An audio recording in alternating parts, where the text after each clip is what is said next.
CNBC's Maria Bartiromo is here to tell us why, when Greenspan speaks, everyone listens. Maria, good morning. Hi there, Ann. Thanks so much. It's come to be known as Green Speak, actually. And over the years, Greenspan has been self-admittedly shy and convoluted. So these latest words are really being taken seriously and have come as a real surprise. Most widely respected men. He has dominated his age like no central banker in history. Well, you know, we were the odd couple. For over 30 years, Alan Greenspan counseled 6 presidents and served as the chairman of the Federal Reserve under 4. But how do we know when irrational exuberance... Living the American dream, Greenspan was born in 1926, just 3 years before the Great Depression. Greenspan was raised by his mother alongside Irish and German immigrants in low-rise apartment buildings in Washington Heights, New York. And now the vice president will swear Alan Greenspan in as he was first tapped as the U.S.'s top banker under Ronald Reagan in 1987. But Greenspan's introduction to politics came 20 years earlier when he met Richard Nixon, who he describes as brilliant and intimidating. During his reign as Fed chairman, he oversaw the U.S. economy through Black Monday, the collapse of long-term capital management, and the bursting of the dot-com bubble. You're an analyst, not a politician. There's the White House. We're in Washington. Don't you have to be a politician in this town? Yeah. You weren't a politician? Nope. Greenspan is a self-described lifelong libertarian Republican, which is why his critical words about the GOP in his new memoir are so powerful. Greenspan writes that Republicans have swapped principle for power and deserve to lose the 2006 elections. Greenspan provokes the most controversy with his views on Iraq, saying the Iraq war is largely about oil. Very nature of the complexity of the... However, Greenspan himself has not been without criticism. As Fed chairman, he cut short-term interest rates, keeping them at 1% from 2003 to 2004, which critics argue contributed to the housing bubble that is bursting today. He didn't anticipate very well the consequences of his actions.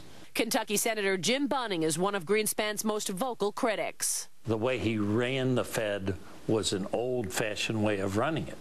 Married to NBC News correspondent Andrea Mitchell, Greenspan is a lover of music, who his friends describe as a deeply private man. He's interested in a broad range of issues, and he's very, very good company. And his bold words. Presidential election, Ann. All right, Maria Bartiromo, thank you so much this morning. It is now 7:16, and now with Dr. Greenspan, here's Matt. You got that right, Ann. Thanks very much, Dr. Greenspan. Alan, nice to have you here. Good morning. Good morning. You write a 500-page book, and you know what happens. People want to talk about a couple of key sentences in that book, so let's get to a couple of them right now. In a chapter about the long-term energy squeeze, you write, quote, "I am saddened that it is politically inconvenient to acknowledge what everyone knows. The Iraq war is largely about oil." Now, as a lifelong libertarian Republican, as the former chairman of the Federal Reserve, you know that when you speak, people are going to listen, they're going to react. Liberal bloggers are having a field day with this. They're saying, here's a Republican saying the administration lied about the reason to go to war. Is that a spin? Is that fair? It's utterly unfair. I was expressing my view. Saddam Hussein was obviously seeking to get a chokehold on the Straits of Hormuz, where about 18 million barrels a day flow from the Middle East to the industrial world.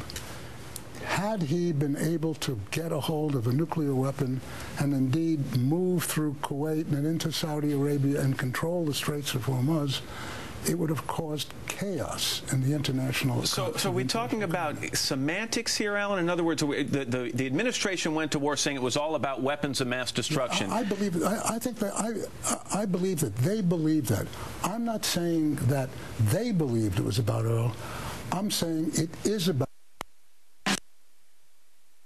Saddam out of there. Maybe the better way to put it, it was about stability. It was about stability in a region, and whether it was about weapons of mass destruction, destabilizing that region, or oil, it's all about stability. Absolutely. All right, let me read you a little bit more about your criticism of the fiscal policies of the Bush administration. You write, to my mind, Bush's collaborate, don't confront approach was a major mistake. It cost the nation a check and balance mechanism essential to... You can do with one... Go on to say, quote, my big biggest frustration remained the president's unwillingness to wield his veto against out-of-control spending.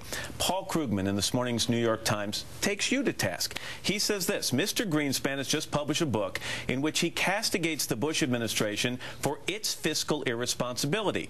Well, I'm sorry, but that criticism comes 6 years late and $1 trillion short. Mr. Greenspan now says he didn't mean to give the Bush tax cut a green light, and he was surprised at the political reaction to his remarks. That is, if I may say so, a bit of a distortion. If you read the testimonies I gave in that period, it's perfectly clear what position I was taking with respect to the tax cut. I thought that the structure of the tax cut was fine, but it had to be paid for. And there's where my criticism is. It's not on the tax cut, it's on the fact that spending is not being funded. I guess, though, people listen to a book, or they read a book that comes out after your term as chairman of the Federal Reserve, and they say, it sounds like you're being much more vocal in your criticism now. Did you hold your tongue to some degree while you were chairman of the Federal Reserve? Did you have to? No, actually, on the issue of fiscal policy, people just weren't listening to what I was saying. I'm not saying anything different from what I said back then. Indeed, I went through testimony after testimony with glassy-eyed congressmen and senators out there. As I said, we're running into a fiscal train wreck. Did they respond? No. And yet, as you heard in Maria's setup piece there are some who claim that you did not see a fiscal train wreck coming in the housing bubble and in the credit crunch. And they say because you kept mortgage rates so low for those years back in the early part, just 4 or 5 years ago, that we now face the issues we face today. Blame? Do you accept some of it? Nope. None? No. Should you have seen it coming? No, here's the issue. Look, the United States has got a housing bubble. So is probably 20 to 30 other countries around the world, all caused by the same thing. This global sharp decline in long-term interest rates, specifically mortgage rates. Everybody's got the same problem in Britain, in Australia. And the point here is that we tried actually to get mortgage rates up. We failed. And the reason we failed is that the global forces are overwhelming. So this has nothing to do with these low interest rates and people saying, wait a second, hey, I can buy a house now, jump in, the water's fine, and not looking at the long-term consequences of making that jump. The low interest rates were caused by global forces, and that we couldn't have moved the interest rate up. Indeed, we tried, and because of that, we had a bubble. But so did all these other countries. You can't explain the United States by itself. Yeah, we don't live in a vacuum. We don't live in a vacuum. Let me go through a couple of things quickly. Back to the subject of oil. You say if the war in Iraq was all about oil, some people say, then why are we facing $80 a gallon right now, a barrel right now? You make the point that if we hadn't gone to war, we might be facing $130, $140 a barrel, correct? Correct. And you think that would have been a real possibility? Absolutely. The way I read Saddam, that's where he was going. When it comes to housing markets and credit crunch, what would your advice be? Because when you speak, people listen. What would your advice be to that person who's trying to get a first mortgage or that person who's trying to sell a home? What's going to happen? Well, I think we're going to have to go through this adjustment, as indeed all of the other countries are in the process of going through it.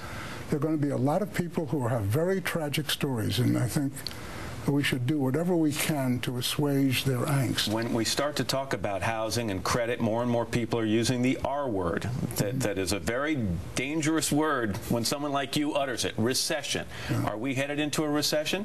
The evidence so far is not yet. The economy at this stage, despite this fiscal problem, despite the financial problem, is still holding up.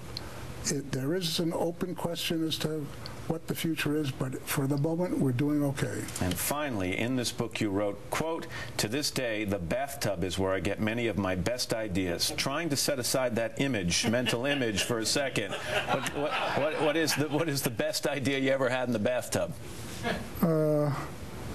Ask my wife to marry me. Was she in the bathtub at the time? Trying also to keep that mental image out of things. Alan Greenspan. Doctor, thanks. Nice to have you here. The book is called The Age of Turbulence, Adventures in a New World. And by the way, CNBC will host a special on Alan Greenspan called Greenspan, Money, Power, and the American Dream. That's tonight at 9 Eastern Time. All right, that was Alan Greenspan live.